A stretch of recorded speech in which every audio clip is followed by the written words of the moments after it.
incredible story. And Scott, I don't mean to take the focus off tonight, but the NBA just changed.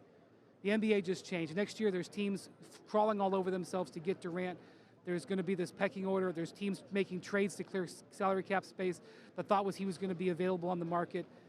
In addition to this series, the entire NBA just changed tonight. And that's final seconds. For the win.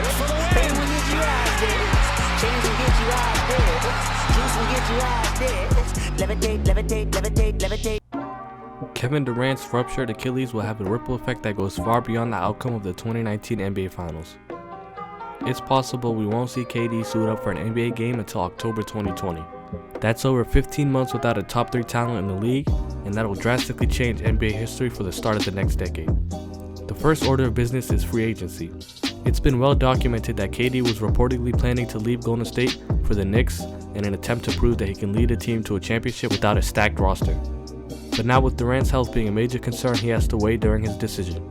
I think the likelihood of KD leaving the Warriors for a cheaper and shorter term deal somewhere else has decreased exponentially. As a matter of fact, I think we'll see him sign a 5-year, $200 million plus Supermax deal to stay with Golden State. The benefit of having stability while rehabbing can't be understated. If Golden State loses this finals, and consequently doesn't win the 2020 NBA championship, KD will be looking like the savior when he inevitably returns in the 2021 NBA season. Now, if KD feels some type of way towards Golden State's front office or medical team for reportedly rushing him back and clearing him just to further injure his Achilles, then I can see him leaving. But until that's reported, I'll have to go off the information that we have. I can't see KD up and leave to another city while he's recovering from such a nasty injury. This injury also affects the decisions of nearly every other star free agent. Kemba Walker, Kyrie Irving, and Kawhi Leonard have all been linked to KD, whether it be joining him in New York or with the Clippers.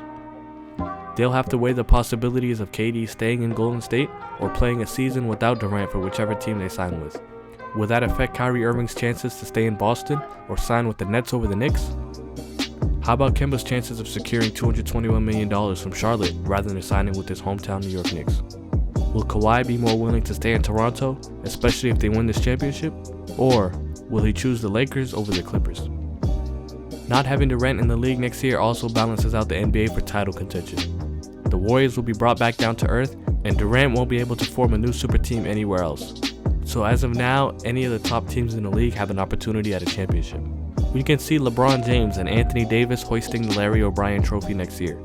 Or maybe Kawhi stays in Toronto and helps them secure back-to-back titles up north. Maybe Kyrie Irving stays in Boston and mends fences with the fans by leading the Celtics to banner 18. Nothing is out of the realm of possibility now.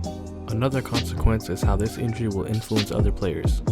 The first straw in the widening gap of trust between players and organizations was Isaiah Thomas getting traded after playing through a hip injury that ultimately cost him $200 million. The following year, Kawhi Leonard received a ton of backlash for sitting out last season over a disagreement between his camp and his Spurs organization. He eventually requested a trade after he felt pressure from the organization and the media to play through his injury. I feel like more players will go about things like Kawhi and less like KD and Isaiah. Don't be surprised when star athletes are getting second and third opinions away from the organization to diagnose injuries themselves. But perhaps the biggest effect on the future of the league is what this injury could mean for one of its brightest stars. We're all wishing KD to have a speedy recovery, but an Achilles tear is the worst injury in sports, especially in the NBA. As of now, we don't know how KD will look coming off this injury, as no great player who has suffered an Achilles tear has returned to the level they were playing at before. Nobody. Maybe we'll have a better idea watching how Boogie Cousins bounces back next season after having an offseason to prepare.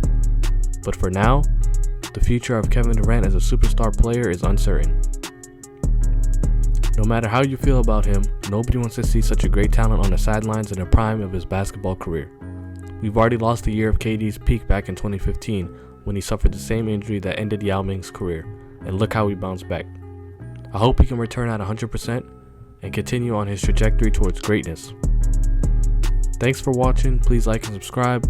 Follow me on my Instagram and Twitter at Eddie23, and y'all have a blessed day.